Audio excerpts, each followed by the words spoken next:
भाई 2027 में एग्जाम देना है, केमिस्ट्री के सिलेबस के बारे में हैरान हो। आपको इस वीडियो में सिलेबस बताएंगे, साथ ही साथ एग्जाम पैटर्न बताएंगे कि यानी कि जो 2027 में केमिस्ट्री का एग्जाम होने वाला है उसमें कितना ऑब्जेक्टिव, कितना सब्जेक्टिव, कितना आपको बनाना पड़ेगा। यानी कि बोला जाए ना तो केमिस्ट्री के बारे में पूरा का पूरा आपको जानकारी जो है वो मिलने वाला है। भाइयों और आप सभी प्यारी प्यारी बहनों का स्वागत है भैया वाले इस खूबसूरत से प्लेटफॉर्म पे, बिहार बोर्ड के इस फर्स्ट गाइडेंस चैनल पे। पिछले 3-4 साल से हमारे चैनल द्वारा बिहार बोर्ड के हजारों भाई बहन को गाइड करते आ चुके हैं। ध्यान से समझिएगा, इस वीडियो में आपको दो जानकारी मिलेगा। सबसे पहले भैया आपको एग्जाम पैटर्न समझ में आ जाएगा और साथ ही साथ आपको सिलेबस भी समझ में आ जाएगा कि आपको कितने चैप्टर जो है केमिस्ट्री में पढ़ने हैं, और दोनों चीज आपको जो है आज के इस वीडियो में हम क्लियर करने वाले। ठीक है, आप बस कमेंट करके ये बता देना कि आप बिहार के किस डिस्ट्रिक्ट से हो। ठीक है, अभी आप कमेंट कर दीजिएगा। चलिए ध्यान से समझिए।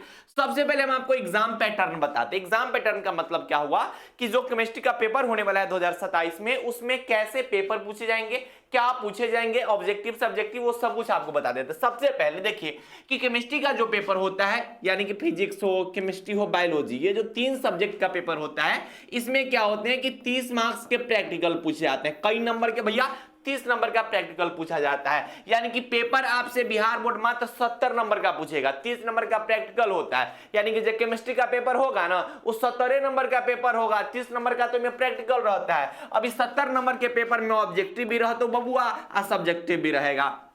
क्या है वो ऑब्जेक्टिव, क्या है वो सब्जेक्टिव, वो हम सब बता देंगे। यानी कि भैया प्रैक्टिकल का तो आप झंझट हटा दीजिए, प्रैक्टिकल तो आपको स्कूल में होगा, इसके बारे में अभी आपको नहीं सोचना है। यानी कि मेनली आपको काम किस चीज पे करना है, तो भैया मेनली काम आपको जो है मेरे थियरी वाले भाई बहन, थियरी पे आपको जो है वो काम करना है। अब थियरी पेपर जो 70 नंबर का होता है, इसके बारे में थोड़ा गहराई से समझिएगा।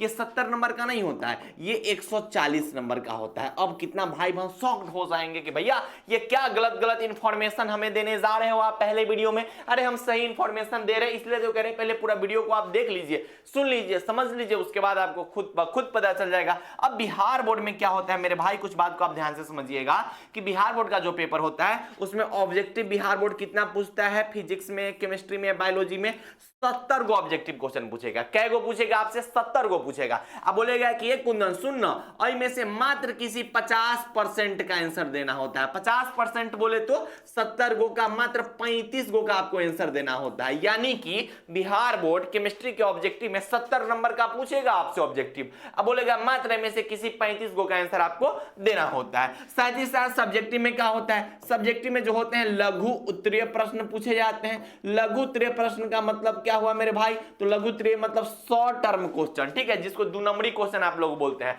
तो 2 नंबरी क्वेश्चन बिहार बोर्ड क्या गो पूछता है, 20 गो पूछता है। क्या गो पूछता है, 20 गो। अब बोलता है कि कुंदन सुनना, इनमें से मात्र किसी 10 गो का आंसर दो, यानी कि मात्र 50% आपको पेपर अटेम्प्ट करना पड़ता है। सुनिए, यही नहीं और सुनिए, उसके बाद दीर्घ उत्तरीय प्रश्न की बात मैं अगर करूं मेरे भाई, तो 6 गो क्वेश्चन पूछा जाता है बिहार बोर्ड में, उसमें से मात्र किसी 3 का आपको उत्तर देना होता है। तो ये रहा आपका एग्जाम पैटर्न। यानी कि एग्जाम पैटर्न मतलब एग्जाम आपको इसी पैटर्न पर देखने को मिलेगा, जिसमें आपके समक्ष 70 गो ऑब्जेक्टिव क्वेश्चन पूछा जाएगा। उसके बाद जो है 20 गो जो है वो लघु उत्तरीय प्रश्न पूछा जाएगा। उसके बाद 6 गो जो है वो दीर्घ उत्तरीय प्रश्न पूछा जाएगा।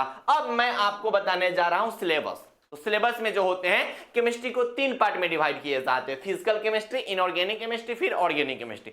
ये 3 सेगमेंट में जो है केमिस्ट्री को डिवाइड किए जाते हैं। और सबसे पहले जो है वो हम बात कर लेते हैं फिजिकल केमिस्ट्री की। फिजिकल केमिस्ट्री की अगर मैं बात करूं तो फिजिकल केमिस्ट्री के अंतर्गत मेरे भाई आपको 5 चैप्टर पढ़ने होंगे, जिसमें सबसे प्रथम चैप्टर जो होते हैं वो सॉलिड स्टेट होते हैं। अब सॉलिड स्टेट में बहुत भाई बहन को कंफ्यूजन होता है कि भैया सॉलिड स्टेट तो एनसीईआरटी हटा दिया हुआ है, लेकिन भैया देखो सीबीएसई वाले हटाए हुए हैं। बिहार बोर्ड में सॉलिड स्टेट से हर साल क्वेश्चन पूछा जाता है। सॉलिड स्टेट हो गया, सॉल्यूशन हो गया, इलेक्ट्रोकेमिस्ट्री हो गया, उसके बाद केमिकल काइनेटिक्स हो गया, उसके बाद सरफेस केमिस्ट्री। यानी कि ये जो 5 गो चैप्टर है भैया, ये फिजिकल केमिस्ट्री के अंतर्गत पढ़े जाने वाले चैप्टर्स आपको देखने को मिलेंगे। उसके बाद अगर मैं बात करूं इनऑर्गेनिक केमिस्ट्री की, अगर मैं जाता हूं इनऑर्गेनिक केमिस्ट्री में आपको ज्यादा चैप्टर तो नहीं पढ़ने होते हैं, मात्र आपको 4 चैप्टर पढ़ने पड़ते हैं, जिसमें आपको आइसोलेशन ऑफ एलिमेंट्स के बारे में जानने होते हैं। उसके बाद पी ब्लॉक तत्व, जिसका वेटेज सबसे ज्यादा रहता है हर साल। उसके बाद डी ब्लॉक एलिमेंट्स, उसके बाद कोऑर्डिनेशन कंपाउंड, ये 4 चैप्टर बच गए। उसके बाद जो अगर मैं बात करूं ऑर्गेनिक केमिस्ट्री, ऑर्गेनिक केमिस्ट्री को भैया केमिस्ट्री का बाप कहा जाता है। इसलिए कहा जाता है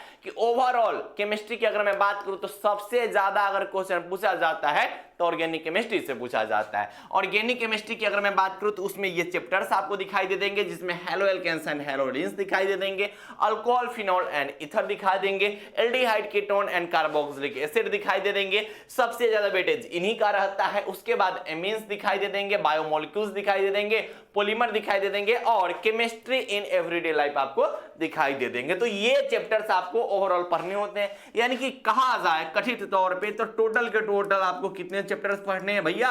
तो टोटल के टोटल 16 चैप्टर जो है बिहार बोर्ड क्लास 12 केमिस्ट्री के एग्जाम देने से पहले आपको पढ़ने होंगे, अगर आपको 2027 में एग्जाम देना है तो। ठीक है, तो ये ओवरऑल 16 के 16 चैप्टर्स आपको मैंने बता दिया। एक और जानकारी हम आपको बता देते हैं कि जो 140 नंबर का पेपर होता है, जो मैंने आपको बोला कि भैया पूरा का पूरा केमिस्ट्री का पेपर 140 नंबर का पेपर होता है, उसमें ऑर्गेनिक केमिस्ट्री का जो वेटेज होता है वो मेरे भाई 65 प्लस मार्क्स का होता है। बस कम भैया 65 प्लस, यानी सोच सकते हो कि 140 नंबर का जो पेपर पूछा जाएगा उसमें केमिस्ट्री का 65 प्लस रहता है, यानी कि लगभग आधा जो है खाली ऑर्गेनिक केमिस्ट्री से पूछा जाता है और आधा में से मिला के जो है इनऑर्गेनिक और भैया फिजिकल केमिस्ट्री से पूछा जाता है। इस बात को समझिए कि आधा जो है वेटेज जो है वो ऑर्गेनिक केमिस्ट्री का है। इसलिए हम कहेंगे कि जब भी आप ऑर्गेनिक केमिस्ट्री पढ़िएगा, जहां भी पढ़िएगा तो ध्यान से समझिएगा, चीजों को समझिएगा, रिएक्शन को समझिएगा, क्योंकि इसके वेटेज जो है बेहतरीन ढंग के रहते हैं, अच्छे खासे वेटेज जिसको देखने को मिलते हैं। लेकिन बिहार बोर्ड के बच्चे क्या करते हैं, ऑर्गेनिक केमिस्ट्री को स्किप करके चलते हैं कि बबुआ समझ नहीं आ रहा है। जो चीज नहीं समझ में आ रहा है हमें उन्हीं को समझना है। और मेरे प्यारे प्यारे भाई बहन, आपके जो भी साथी संबंधित होंगे, ठीक है, जो भी दोस्त उन्हीं सब होंगे जिनको 2027 में एग्जाम देना है,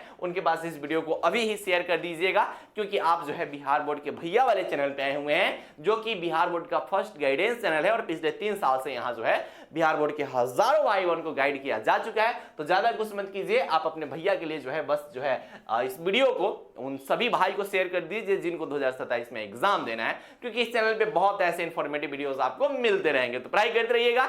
मिलेंगे फिर आप सभी भाइयों से और आप सभी बहनों से, तब तक के लिए बाय बाय, टेक केयर, जय Hind and love you all.